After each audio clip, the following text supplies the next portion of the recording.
আজি মানে খলিয়ামাৰী গাঁও অঞ্চলত এটা বনৰীয়া মহ আহিছে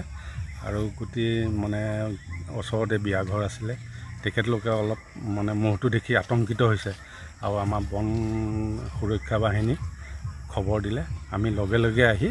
এতিয়া মানে বিয়া ঘৰত উপস্থিত হৈছোঁ ডিপ্লুঙা ৰেঞ্জৰ আমাৰ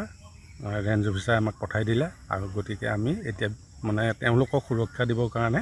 আমি এতিয়া ইয়াত উপস্থিত হৈছোঁ বিয়া ঘৰ পিছপিনে ওলাইছিল হয় বিয়া ঘৰ পিছ চাইডে ওলাইছিলে গতিকে এতিয়া মহটো অলপ আঁতৰতে আছে বাৰু ইমান ওচৰত নাই তথাপিতো আমি থাকিম আৰু কাজিৰঙাৰ পৰা আহিছে মহ বনৰীয়া মহ আহি পেলাই মানে ৰাস্তা ঘাটে দৌৰি আছিলে মানে ওখ ঠাই বিচাৰি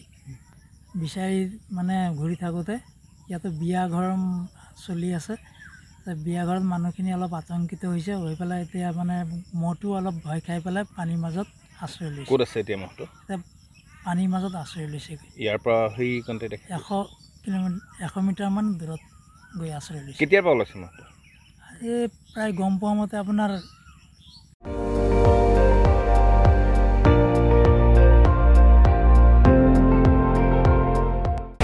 আপুনি চাই আছে ND24 সৰ্বশ্ৰেষ্ঠ নহয় সৰ্বোত্তমৰ দৌৰত